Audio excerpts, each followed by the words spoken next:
wa ashabihi ajma'in, amma ba'd.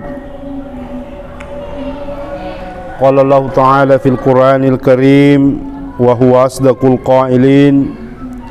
A'udzu billahi minasy syaithanir rajim. Bismillahirrahmanirrahim. Walillahi 'alan nasi hajjul baiti man istata'a ilaihi sabila wa man kafara fa innallaha ghaniyyun 'anil 'alamin. Qala an-nabi sallallahu alaihi wasallam, al-umratu ila al-umrah kafaratun lima bainahuma wal hajj mabrur laisa lahu jazaa illa al-jannah. Pemirsa netizen TV Gorontalo yang berbahagia, para pemirsa Facebook, kaum muslimin wal muslimat rahimakumullah. Pertama-tama tentu saya mengajak kepada kita semua untuk memanjatkan puji syukur kehadirat Allah Subhanahu wa Ta'ala, karena pada kesempatan malam hari ini kita beroleh kesempatan untuk berbicara mau'izatil hasanah, saling mengajak di dalam kebaikan. Mudah-mudahan pertemuan pada malam hari ini lewat dunia maya beroleh rahmat hidayah dari Allah Subhanahu wa Ta'ala. Amin. Selanjutnya saya juga mengajak kepada kita sekalian untuk mengirimkan salawat kepada junjungan kita Nabiullah Muhammadin sallallahu alaihi wasallam. Semoga salawat yang kita kirimkan kepada beliau insyaallah akan berpulang kepada kita semua, dan insyaallah kita akan memperoleh syafaat dari beliau nanti insyaallah di yaumil mahsyar nanti. Amin. Kesempatan juga ini saya secara pribadi mengucapkan selamat hari lahir Nahdlatul Ulama ke-95. Semoga Nahdlatul Ulama semakin eksis, semakin maju, dan semakin bisa memberikan manfaat kepada umat. Sebab kehadiran Nahdlatul Ulama, prinsip utamanya adalah bagaimana memberikan kebaikan kepada seluruh umat manusia, seluruh umat Islam di muka bumi ini secara umum, dan khususnya kebaikan di dalam berbangsa dan bernegara di negara kesatuan Republik Indonesia. Karena itu tidak salah kalau saya mengajak kepada kita semua untuk mengirimkan surah Al-Fatihah, lalu kita hadiahkan kepada pendiri Nahdlatul Ulama dan para pejuang-pejuang Nahdlatul Ulama, khususnya kepada Hadratus Syekh Ki Haji Hashim Asy'ari yang telah meletakkan dasar dan membangun Jami'iyah Nahdlatul Ulama, dan sampai dengan estafet kepemimpinannya sampai dengan hari ini.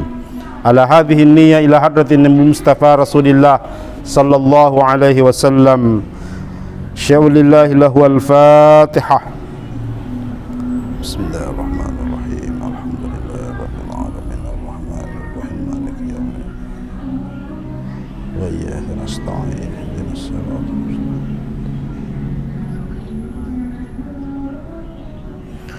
Amin. Pemirsa netizen Gorontalo yang netizen TV Gorontalo yang saya banggakan, saya sampai dengan hari ini, sampai dengan saat ini masih konsisten untuk berbicara tentang persoalan kitab fikih haji yang dianut oleh Indonesia yang dianut oleh umat Islam, khususnya untuk jemaah haji Indonesia. Dan saya juga setiap kali ditanya oleh masyarakat bagaimana dengan penyelenggaraan ibadah haji tahun ini di era pandemi. Jawaban saya adalah saat ini adalah H-162 menuju tanggal 19 Juli 2021 wukuf di Padang Arafah, dan sampai dengan detik ini belum ada kejelasan, kepastian bagaimana proses penyelenggaraan ibadah haji tahun 2021, di mana kita ini masih menghadapi pandemi global, yaitu pandemi COVID-19 atau COVID-19. Tapi meskipun demikian, pemerintah dalam hal ini Kementerian Agama Republik Indonesia, Direktorat Jenderal Penyelenggaraan Ibadah Haji dan Umrah terus membangun koordinasi yang baik antara pemerintah Indonesia dan pemerintah Kerajaan Arab Saudi di dalam rangka untuk persiapan penyelenggaraan ibadah haji untuk tahun ini dengan beberapa opsi. Opsi yang pertama adalah opsi seandainya penyelenggaraan ibadah haji dilaksanakan secara normal.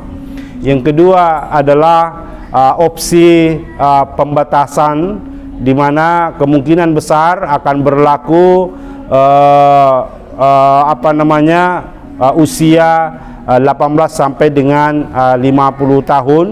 Dan yang ketiga adalah apakah penyelenggaraan ibadah haji ini itu tidak jadi diberangkatkan, tidak jadi dikirimkan jemaah haji dari Indonesia. Jadi seputar itu yang masih dipikirkan bagaimana model kebijakan penyelenggaraan ibadah haji tahun depan. Namun demikian, bahwa sebagai calon jemaah haji kita tidak perlu membayangkan, kita perlu memikirkan secara serius. Biarkanlah pemerintah yang memikirkan itu. Tugas kita adalah bagaimana mempersiapkan diri di dalam rangka menjemput panggilan labbaik Allahumma labbaik, labbaik la syarika laka labbaik, innal hamda wan ni'mata laka wal mulk. Dan yang insyaallah pada akhirnya bahwa ketika penyelenggaraan ibadah haji sudah dilaksanakan, para calon jemaah haji sudah siap, baik dari aspek ilmu manasik, yang kedua adalah aspek kesiapan fisik, mental, dan sebagainya, apalagi di era pandemi saat ini. Nah, pemirsa Netizen TV Gorontalo yang saya banggakan, pada kesempatan ini saya akan menjelaskan tentang bagaimana haji di dalam berbicara tentang haji dan kesalehan sosial, yang tentu juga akan nanti kami mencoba untuk merefleksikan diri dengan hari lahir Nahdlatul Ulama yang ke-95. Konsep dasarnya adalah bahwa umat Islam Indonesia adalah umat Islam terbesar di dunia. Mengirim jemaah haji di dunia yang paling besar adalah dari negara Indonesia dengan jumlah 230.000 jemaah.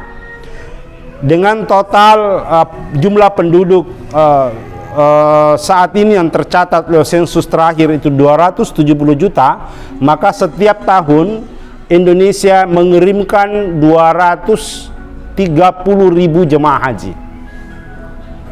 Nah, dari 230.000 itu, maka bisa kita memilah dan memilih bahwa penyelenggara ibadah haji ini sesuai dengan data sistem komputerisasi haji terpadu di Kementerian Agama, bahwa mayoritas jemaah haji itu berasal dari kalangan middle class ke bawah, kelompok ke bawah, kelompok level tengah ke bawah, yang artinya adalah hitungannya, asumsinya bahwa dari jemaah haji 230.000 itu, maka diyakini bahwa Nahdlatul Ulama atau jemaah haji yang bervisi Nahdlatul Ulama itu pasti lebih besar ketimbang dengan ormas-ormas lain. Nah, oleh karena itu bagaimana nanti Nahdlatul Ulama dengan jemaah yang dominan, yang mayoritas yang diberangkatkan setiap tahun itu bisa memberikan warna terhadap pembangunan sosial, pembangunan keberagamaan masyarakat pasca mereka pulang ke tanah air. Nah, sementara bahwa kami ingin mencoba bahwa betulkah, pertanyaan dasarnya dulu adalah benarkah bahwa ibadah haji itu bervisi sosial atau bervisi kemanusiaan, ataukah dia memang ibadah haji itu adalah memang berorientasi pada kesolehan sosial? Jawabannya adalah tidak hanya haji sebenarnya, tetapi semua rukun-rukun Islam, baik itu sesungguhnya adalah puasa, sholat, zakat, apalagi haji, sesungguhnya dia berdimensi sosial. Kalau kita mau memilah bahwa sesungguhnya ibadah haji itu dimensi untuk menjadikan orang itu menjadi saleh secara sosial, itu lebih besar ketimbang dengan dia saleh secara individu. Bahkan sesungguhnya saya berani mengatakan bahwa jemaah haji yang ketika dia pulang dari tanah suci, lalu kemudian tidak ada perubahan perilaku dan sikap yang berkaitan dengan kepentingan masyarakat, kepentingan sosial, kepentingan berbangsa dan bernegara, justru sesungguhnya ibadah hajinya itu belum pada taraf yang level tertinggi. Memang ibadah-ibadah ritual di dalam Islam itu selain untuk individu, tetapi juga adalah untuk sosial. Tetapi haji sesungguhnya adalah menyimpan makna puncak tertinggi, itu adalah bagaimana membentuk kesalehan sosial. Karena itu Imam Al-Ghazali sesungguhnya pernah mengucap bahwa indikator-indikator orang yang betul-betul diterima hajinya, haji mabrur itu, haji yang baik, haji yang diterima oleh oleh agama, sesungguhnya dia adalah pertama adalah tutu'imut ta'am. Dia ini orang yang berhaji itu senang dengan memberi makan kepada orang. Kemudian yang kedua adalah dia mampu hifzil lisan, dia mampu menjaga lidahnya. Nah, dan kemudian yang selanjutnya artinya bahwa ibadah haji ini betul-betul itu bervisi sosial, bervisi kemanusiaan. Maka semestinya dengan jumlah jemaah haji yang setiap tahun diberangkatkan sejumlah 230.000, sesungguhnya kalau betul-betul haji ini bisa betul-betul bisa betul-betul menyentuh sampai kepada orientasi the final destination, sesungguhnya bangsa dan negara ini akan menjadi lebih energik, lebih powerful. Sebab sepulangnya mereka jemaah haji dari tanah suci, tentu solidaritas, empati dia kepada masyarakat di sekitarnya itu akan semakin meningkat dari sebelumnya. Kita lihat misalnya, kalau kita mau merunut, kenapa saya katakan bahwa haji itu adalah merefleksikan kepentingan sosial, adalah misalnya dari pra-pemberangkatan saja. Pra-pemberangkatan hampir kita melihat ada ritual-ritual, tradisi-tradisi masyarakat kita di Indonesia itu sebelum berangkat itu mengadakan walimatus safar, di mana walimatus safar itu dengan mengundang tetangga, handai tolan, teman, karib kerabat untuk berkumpul di sebuah tempat Tujuannya adalah apa? Tujuannya sesungguhnya adalah bagaimana meminta orang yang berangkat ibadah haji itu didoakan oleh sanak keluarga dan familinya. Karena salah satu hadis Rasulullah SAW mengatakan bahwa salah satu doa yang sangat makbul itu adalah orang yang mendoakan jemaah haji dan jemaah haji mendoakan orang yang tidak berangkat. Keduanya itu adalah sangat mustajabah. Nah, ini artinya bahwa orang yang mau berangkat ibadah haji itu sesungguhnya sejak awal itu telah dididik oleh agama, dididik oleh ulama-ulama kita bagaimana untuk peka terhadap lingkungan sekitarnya. Sehingga syiar syiar agama ini, walimatus safar ini diharapkan sebelum pemberangkatan hubungan orang jemaah haji, calon jemaah haji dengan masyarakat sekitarnya itu sudah selesai.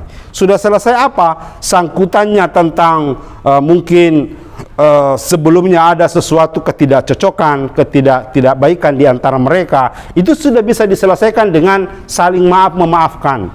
Antara suami istri misalnya, orang tua dengan anak, antara calon jemaah haji dengan tetangganya, dengan atasannya, dengan siapapun, itu sudah harus saling memaafkan. Bukankah sebenarnya konsep ini, ritual ini, tradisi ini adalah menggambarkan bahwa orang yang mau menjalankan ibadah haji itu sesungguhnya adalah mereka yang memang punya tingkat kepedulian sosial, kepedulian masyarakat itu yang sangat tinggi. Pra pemberangkatan saja misalnya itu sudah berbaur dengan masyarakat.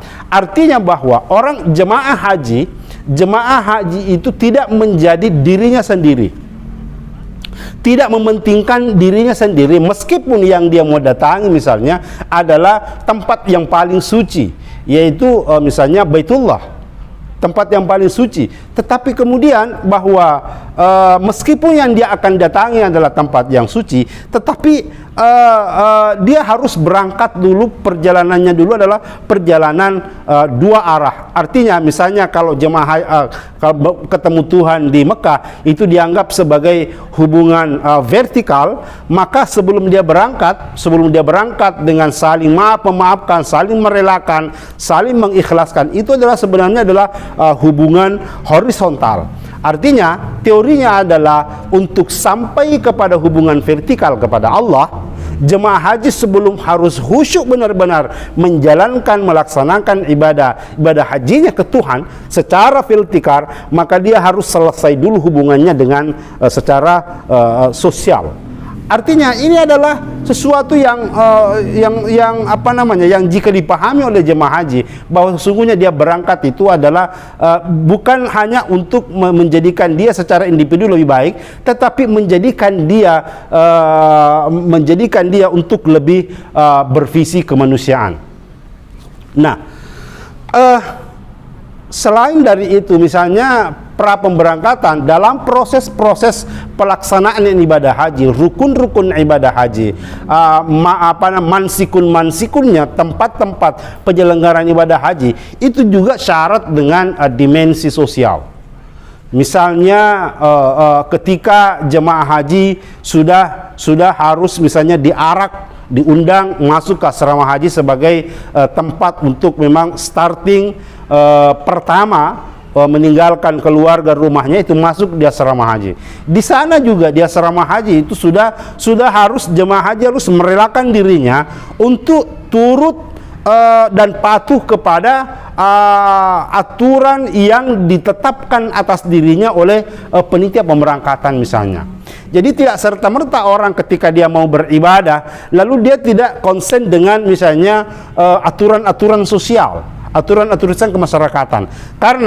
Karena itu ini adalah aspek perjalanan. Ya, jadi untuk sampai ke Tuhan juga bagaimana ini diatur dari aspek perjalanannya. Dan di sana pun misalnya di asrama haji, kalau saya ingin gambarkan, di asrama haji pun bagaimana jemaah haji itu sudah harus membangun sebuah keakraban dengan temannya, sudah harus saling memahami dengan temannya, bergaul dengan satu kelompok dengan dia, satu regu dengan dia, satu rombongan dengan dia, satu kelompok terbang dengan dia. Maka ketika dia harus bersama-sama dengan orang lain, bersama-sama dengan rombongannya, tentu ada batasan-batasan hak dia secara pribadi dan secara sosial.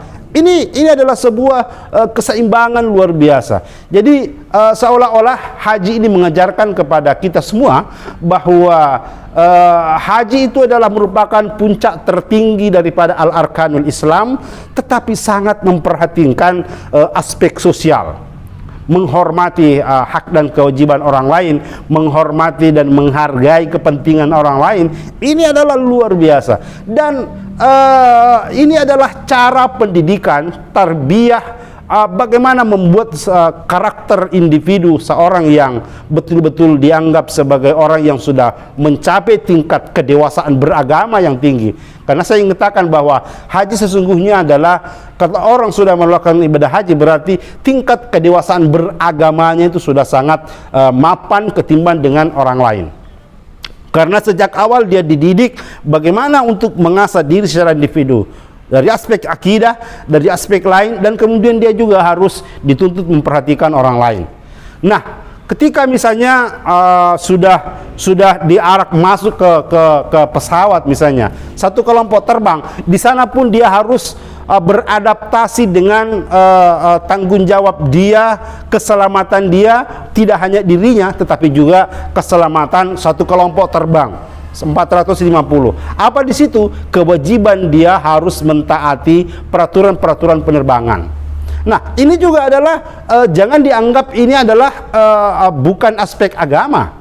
Ini sesungguhnya adalah al-maqasidus syariah. Ini juga adalah sesungguhnya adalah al-maqasidus syariah, di mana menjaga keselamatan diri itu adalah bagian daripada al-maqasidus syariah di dalam agama kita. Nah, ini yang menjadi tolok ukur, sehingga ketika misalnya teman-teman dari para calon jemaah haji ketika dia terbang dan sebagainya, dalam kondisi suasana perjalanan menuju tanah suci, itu sejak awal memang sudah dituntut dia untuk peka dengan di luar daripada dirinya. Nah, kemudian misalnya kalau saya ingin runut, setelah dari asrama haji naik ke penerbangan sampai di sana misalnya, sampai dia di Jeddah misalnya, apa di situ? Jadi ini adalah sebuah dunia baru. Jadi aturan-aturan sosial yang ada di asrama haji berpindah menjadi aturan-aturan sosial di penerbangan. Kemudian kita ke negara lain.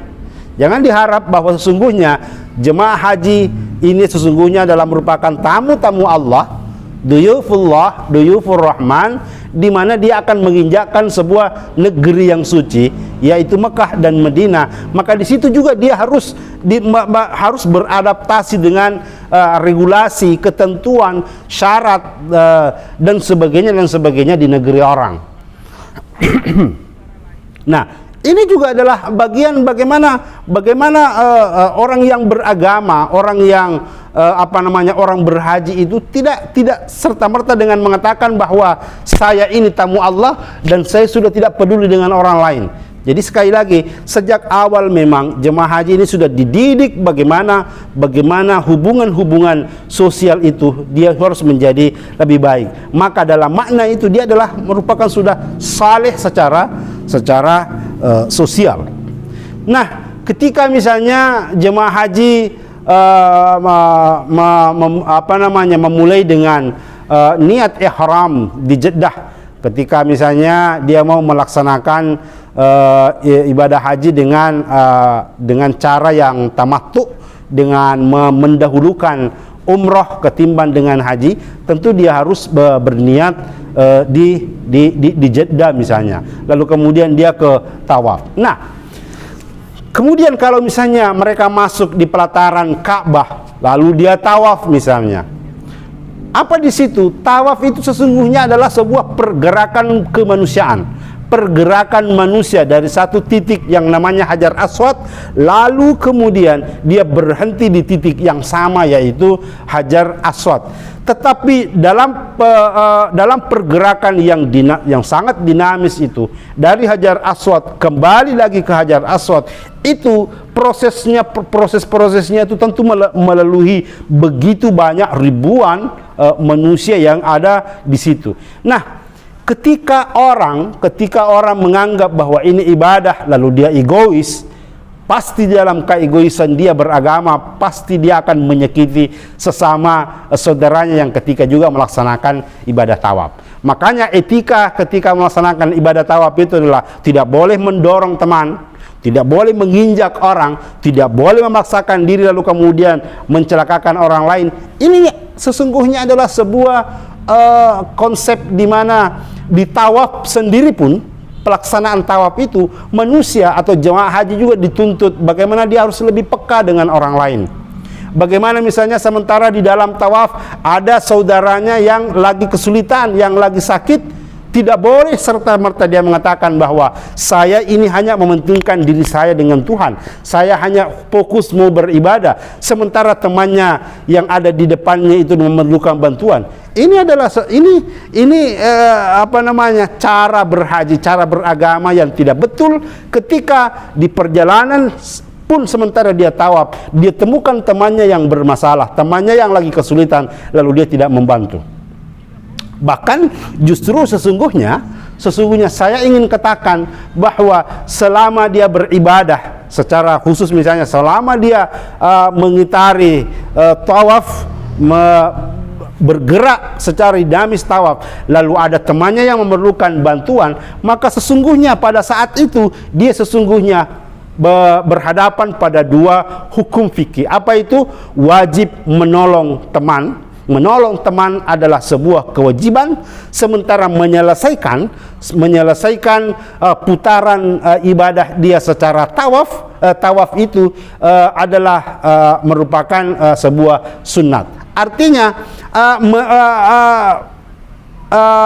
menyelesaikan tertundanya tawaf adalah itu bisa ditunda karena berhadapan dengan kewajiban dia untuk menolong saudaranya yang lagi dalam kesulitan. Jadi banyak hal sebenarnya kalau jemaah haji memaknainya sungguh sangat luar biasa. Nah, celakanya adalah kesulitannya yang sangat besar adalah ketika jemaah haji itu pulang. Ketika jemaah haji pulang dari tanah air, kondisi-kondisi situasional yang dia hadapi, baik dia pada saat pra pemberangkatan maupun sementara dia beribadah, itu tidak dilanjutkan ketika dia pulang. Sementara haji mabrur itu indikatornya adalah pasca dia pulang ke tanah air. Jadi setelah dia pulang ke tanah air, itulah sesungguhnya adalah makna haji mabrur ketika dia mampu betul-betul mengimplementasikan, mengejawantahkan semua situasi sosial yang dia hadapi, lalu kemudian dia kembali ke tanah air misalnya, lalu dia praktekkan itu semua. Jadi artinya bahwa berhaji pun tidak memerlukan egoisme. Makanya misalnya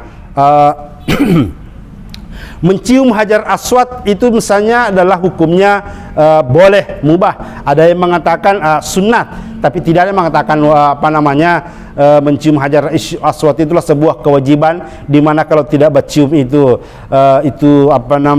tidak afdol hajinya. Itu tidak seperti itu. Tetapi dalam kondisi seperti itu, menjaga diri la darara wala dirar. Kaidah usul fikihnya la darara wala dirar. Jangan engkau mencoba mencelakai dirimu dan jangan juga mencelakai orang lain. Nah, kita melihat di fakta-fakta yang kita lihat di lapangan, ketika banyak saudara-saudara kita yang justru rela menginjak temannya, rela untuk mengikut temannya hanya untuk meraih sebuah benda yang namanya Hajar Aswad. Ini sesungguhnya adalah pemandangan yang tidak benar. Ini adalah pemandangan yang tidak betul.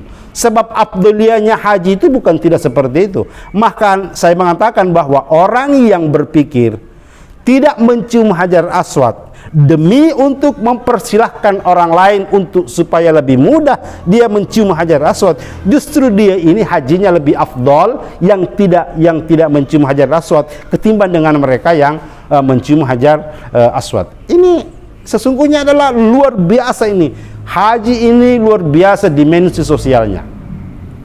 Ketika begitu pun juga ketika misalnya penyelenggaraan pada saat sa'i, apalagi misalnya kalau sudah masuk pada puncak pelaksanaan ibadah haji, yaitu wukuf di Padang Arafah, di mana di situ misalnya pada saat wukuf di Padang Arafah itu jemaah haji dididik bagaimana dia bersabar, karena dalam kondisi seperti itu antrian jemaah untuk masuk kamar kecil misalnya, kemudian dengan kamar kecil yang terbatas, kemudian banyak jemaah harus antrian secara bersabar untuk masuk ke situ.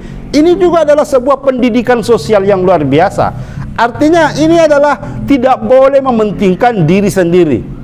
Banyak kalau itu ada orang yang egois hanya mementingkan diri sendiri, maka pasti dia tidak akan mampu bertahan di dalam konsep antrian di Arafah. Ini banyak. Bagaimana misalnya mengatur tempat tidur dengan kondisi yang sangat terbatas. Misalnya di Mina. Itu dengan space yang sangat sedikit, kemudian dihuni oleh orang yang banyak seperti itu tidak mungkin kalau bukan kelapangan hati dia untuk menerima orang lain yang ada di dirinya. Makanya banyak orang egois ketika dia di Mina misalnya, mengambil tempat orang lain, kemudian ada saudaranya yang terlantar di luar tidak dipersilahkan masuk karena dia sudah mengambil ruang orang lain. Nah, ini adalah sesungguhnya adalah cara berhaji yang tidak benar. Jadi sejak awal saya katakanlah sejak awal sampai kepada pelaksanaan ibadah haji terakhir misalnya di wukuf sampai dengan di Mina, semuanya diajarkan oleh Nabi, diajarkan oleh agama bagaimana jemaah haji itu bisa lebih peka, lebih sensitif, lebih berempati dengan alam sekitarnya, kemudian kondisi sosialnya. Selanjutnya misalnya contoh konkret lain, misalnya salah satu larangan ihram, misalnya larangan ihram, salah satu larangan ihram bagi jemaah umrah maupun jemaah haji, diantaranya adalah misalnya tidak boleh mencabut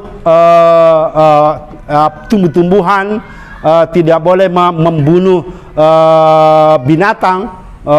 Itu apa sesungguhnya yang diajarkan? Sesungguhnya yang diajarkan ini adalah sebuah kepekaan lingkungan yang luar biasa, bahwa dalam kondisi tertentu bahwa bahkan yang tadinya itu halal itu menjadi haram, tidak boleh dilakukan karena kepentingan agama.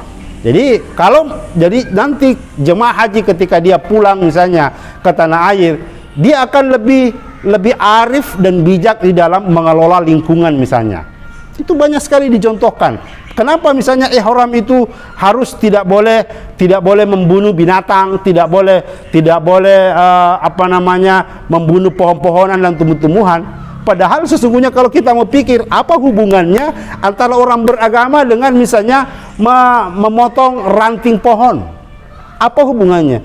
Justru sesungguhnya adalah itu hubungannya yang luar biasa, adalah jemaah haji dididik untuk kearifan lingkungannya itu lebih besar ketimbang dengan orang lain yang tidak berhaji. Apalagi banyak saya kira tidak boleh membunuh binatang. Jadi ini mengajarkan bahwa ini adalah pendidikan sosial yang sangat luar biasa. Dan puncak yang bisa kita lihat bagaimana haji itu adalah bervisi sosial adalah setiap larangan-larangan ihram maupun pelanggaran-pelanggaran terhadap wajib haji. Apa konsekuensinya? Konsekuensinya adalah dam. Dam itu apa? Menyembelih seekor kambing. Untuk apa? Dagingnya bukan untuk dirinya, tapi dibagi-bagikan kepada orang yang susah di tanah haram.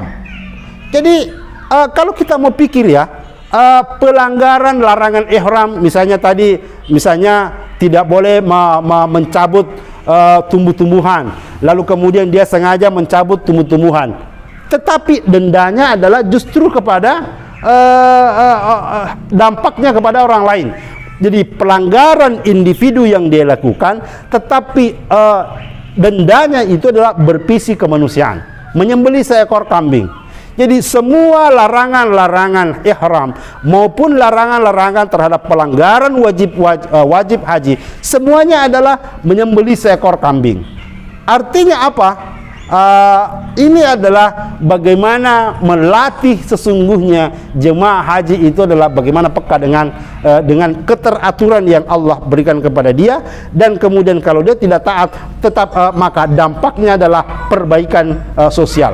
Tidak hanya itu, misalnya larangan ihram, misalnya suami istri yang tadinya halal menjadi haram dalam kondisi ihram, lalu kemudian dia berhubungan badan dengan istrinya tidak dalam kondisi tahallul misalnya. Di situ apa? Di situ selain dia harus berpuasa, batal hajinya, dia juga harus menyembelih misalnya onta.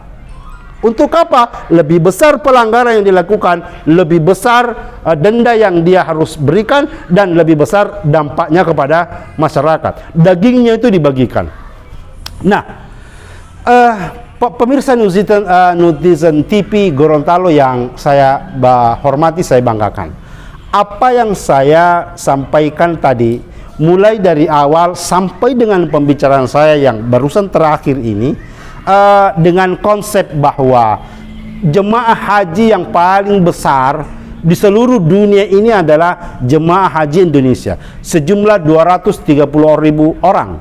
Dari jumlah 230.000 orang itu, jemaah yang paling besar adalah masyarakat biasa, middle class ke bawah. Nah, Nahdlatul Ulama ini adalah garapannya adalah masyarakat middle class ke bawah. Jadi masyarakat pinggiran yang lebih dominan, yang mereka berhaji. Artinya apa? Bahwa sesungguhnya Nahdlatul Ulama ini dengan mengirimkan banyak jemaah haji yang bervisi sama dengan dia, ketika dia pulang, sesungguhnya dia akan lebih hebat, dia akan lebih besar modal sosialnya. Nah, karena itu pemirsa netizen TV yang saya hormati, saya banggakan, usia Nahdlatul Ulama sekarang sudah 95 tahun. Sebuah usia yang menurut saya tidak lagi muda, tidak lagi dewasa, tetapi sudah sangat tua. Artinya kalau kita mau berhitung dari jumlah jemaah haji sejak awal, katakanlah misalnya pra kemerdekaan Indonesia sampai dengan hari ini, berapa banyak umat Islam yang sudah melaksanakan ibadah haji. Dari banyaknya umat Islam yang ada, yang besar itu, sesungguhnya yang tadi saya gambarkan, ketika dia pulang ke tanah air, dia akan lebih bervisi sosial, lebih bervisi kemanusiaan. Nah, karena haji adalah sebuah puncak, maka saya gambarkan adalah Nahdlatul Ulama ini adalah yang merupakan kelompok terbesar. Jemaahnya adalah kelompok yang mayoritas di negeri ini. Sesungguhnya mempunyai modal yang besar untuk bersama-sama membangun bangsa dan negara ini. Kalau misalnya jemaah haji yang 230.000 itu, kita mengatakan bahwa Nahdlatul Ulama ini mempunyai setengah dari 230, berarti 115.000. Misalnya kita berhitung setengah, berhitung 115.000 jemaah haji adalah yang merupakan warga Nahdlatul Ulama. Maka sesungguhnya Nahdlatul Ulama yakin dengan jemaah haji yang banyak ini yang setiap tahun itu akan bisa memberikan warna kepada masyarakat sekitarnya, dengan konsepnya bahwa haji mabrur itu adalah pembuktiannya adalah setelah dia pulang ke tanah air atau dia pulang ke Gorontalo, itu justru dia akan bisa lebih beragamanya lebih baik lagi. Maka kita tahu bahwa salah satu model atau prinsip keberagamaan yang dianut oleh Nahdlatul Ulama itu adalah moderasinya yang luar biasa. Moderatnya luar biasa, tidak ke kiri, tidak ke kanan. Saya